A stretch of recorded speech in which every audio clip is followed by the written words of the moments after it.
Today I want to talk about spot meters, specifically the Minolta Spotmeter F.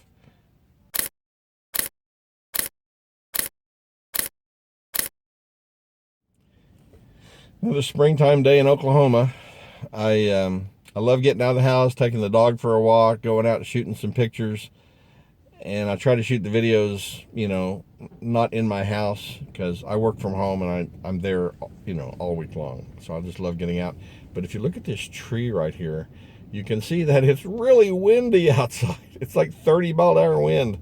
Welcome to Oklahoma. They say that Chicago is the windy city, but actually, if you look at the data, Oklahoma and Chicago kind of trade places as the windiest city in America from year to year. So yeah, it's really windy outside. So I apologize. I know I've had a couple people comment about, why are you shooting videos in your car? Get outside. Well, yeah, that works some. When the weather's cooperating, I love getting outside. And so I apologize if you don't like me shooting videos from my car, but this is a great way to do it. And you can actually hear what I'm saying without wind noise and without me, everything blowing around. And I'm gonna get out and shoot some pictures, but this wind is just something else today. Hey, thanks for joining me. So Riley and I are out this morning doing some pinhole photography. We getting ready. I say we. He's not doing anything. I'm getting ready for Worldwide Pinhole Photography Day. It's coming up April 30th. If you like to do pinhole photography, or if you want to learn more about it, now's a great time to do that. Worldwide Pinhole Photography Day is a day that photographers around the world go out and shoot pictures, and each photographer can submit one picture to the Worldwide Pinhole Photography website. I'll put a link to their website in the description. And you can submit a picture, and it's not a contest. You just submit a picture, and unless they find something objectionable about it, they'll publish it as part of the collection of pinhole photographs for that day.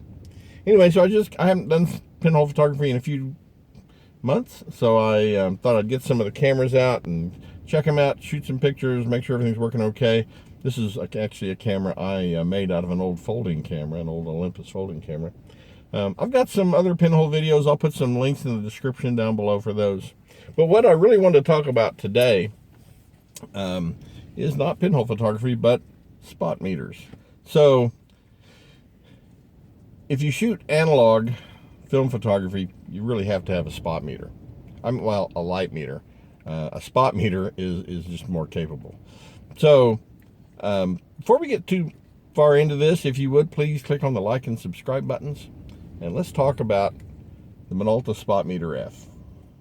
A spot meter, for those of you that may not be familiar with what a spot meter is, this is a meter that has a viewfinder, like a camera. You can look through the eyepiece. Has a lens where you can see an image.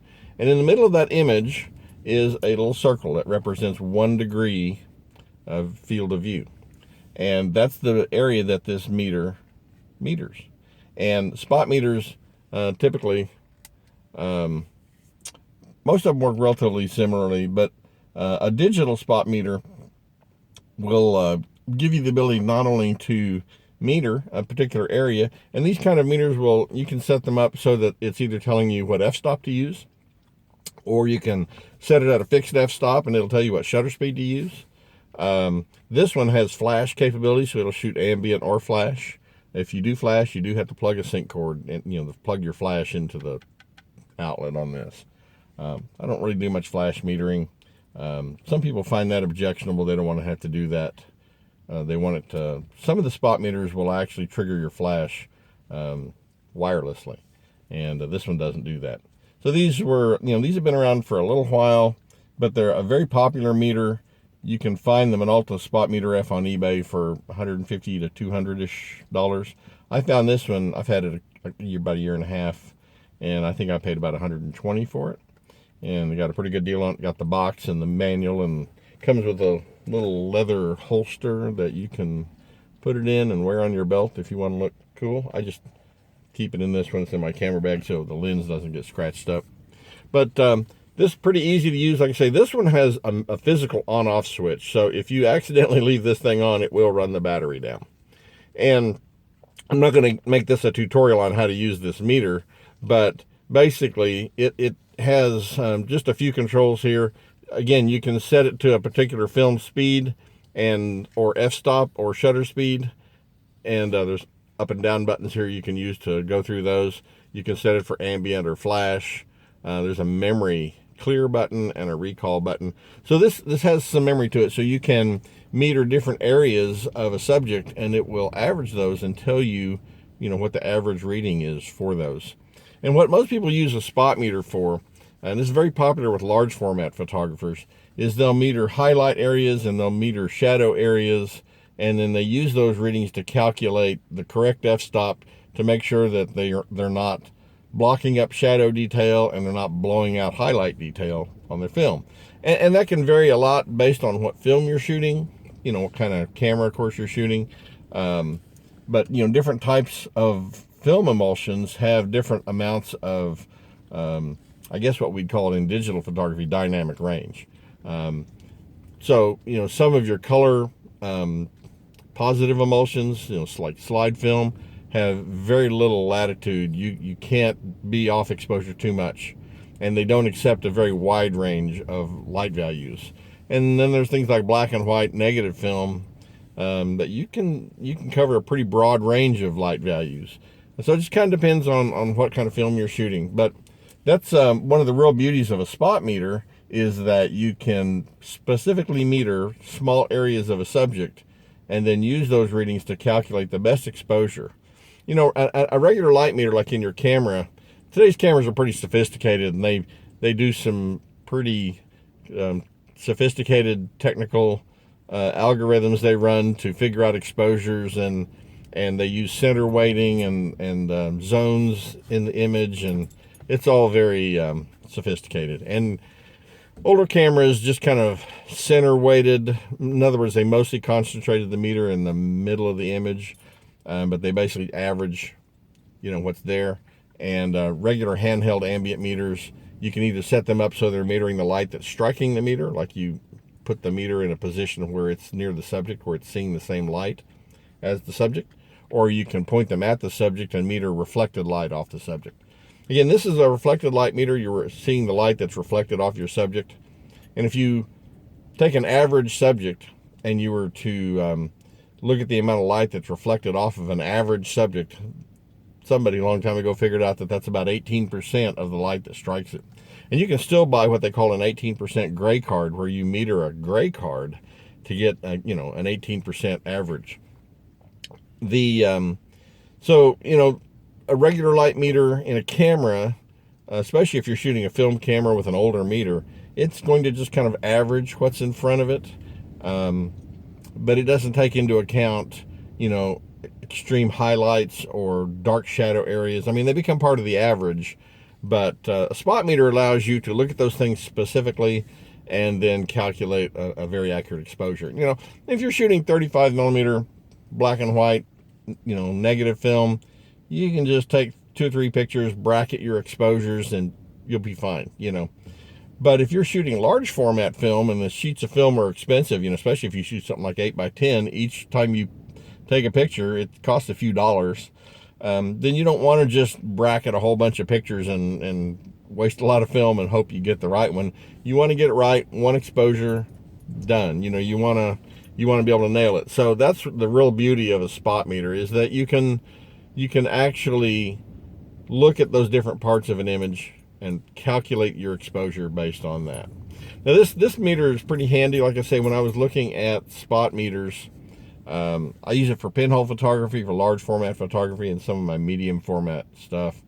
Again, the 35 millimeter, I even probably don't even use a light meter half the time with 35 millimeter. I've just done photography long enough that I can look at a scene and get pretty close. My head is a light meter, I guess you might say. But it's not as accurate as this, but I can get pretty close, and then I can bracket my exposures a little bit, and the film has plenty of latitude, and I'm generally okay. But with large format, this is really helpful, and medium format too, because film is not cheap. So the better you meter your subject, the more you'll save on film.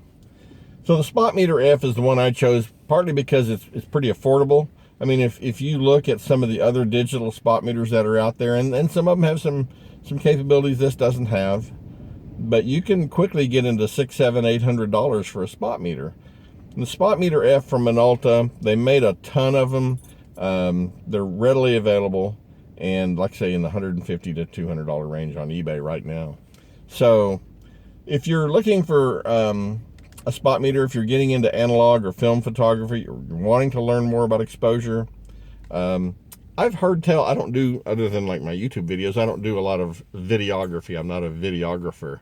But I have heard that some people that do videography, especially if the camera's in the studio and it's set up on a tripod, they don't want to take it off the tripod and use the spot meter in the, in the video camera, if it has that, to meter different areas of their lighting. So they'll use a spot meter. People that shoot, and this is a thing, there's more and more people that are actually back into shooting cinematography. So they're getting, the old 16mm Bolexes and Arriflexes and Bolus and all those 16mm cameras that people, and 8mm cameras that people used to use, and they're shooting film, movies, and I think that's really cool. But again, film's expensive, and a good meter helps you make sure that you get the exposure right the first time. So anyway, if you're looking for a spot meter, this is one I've been very happy with. I think it would serve most people pretty well. Again, it's not as sophisticated as some of the more modern ones. If you leave the on-off switch in the on position, you will run the battery down in this one. And speaking of batteries, it has a little door here that you can open up. Has one AA battery, and it lasts quite a while. I just put an alkaline battery in it.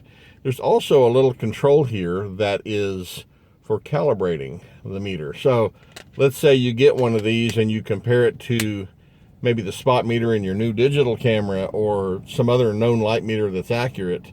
If you feel like this is off a little bit, you can actually adjust it.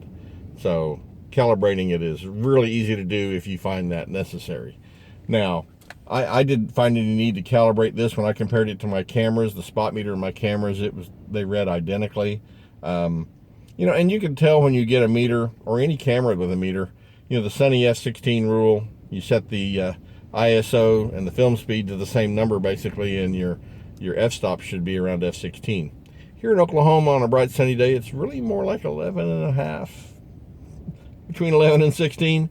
But different parts of the world, that obviously it's going to vary a little bit. But if you find a need to calibrate your meter, it's really easy to do. Anyway, it's the Spotmeter F by Minolta, and I have found it very handy to use, and especially when I'm shooting 4x5, either pinhole or just large format. This is definitely something I take with me. I don't want to waste film on exposures that didn't work. So if you do any analog photography, I highly recommend it. Again, I've read there's a few digital photographers that like to use a separate spot meter. Most modern cameras have pretty sophisticated metering. I'm not sure why they do that, but maybe they're just used to doing things the old film way, and they want to shoot manual, and they want to do it because they want to do it. But if you're looking for a spot meter, it's a neat one to have. Does come with a lanyard. Like I said, it comes with a case. There's a tripod socket on the bottom. I'm not sure why you'd mount that on a tripod, but okay. Maybe it's I don't know. There's a tripod socket on the bottom. But anyway, made by Minolta, back when Minolta still made stuff. And like I say, I think it's just a great little spot meter, and I have enjoyed having it. In terms of things I've bought for my photography that have really helped, this is one of them. It's nice to buy a new lens or a new camera body or some other accessory.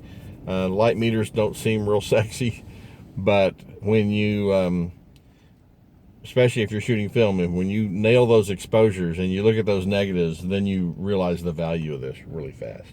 Anyway, I appreciate you joining me this morning. If you have any thoughts or comments, please don't hesitate to leave me a comment. I always love it when you guys watch my videos, and as always, thanks for watching.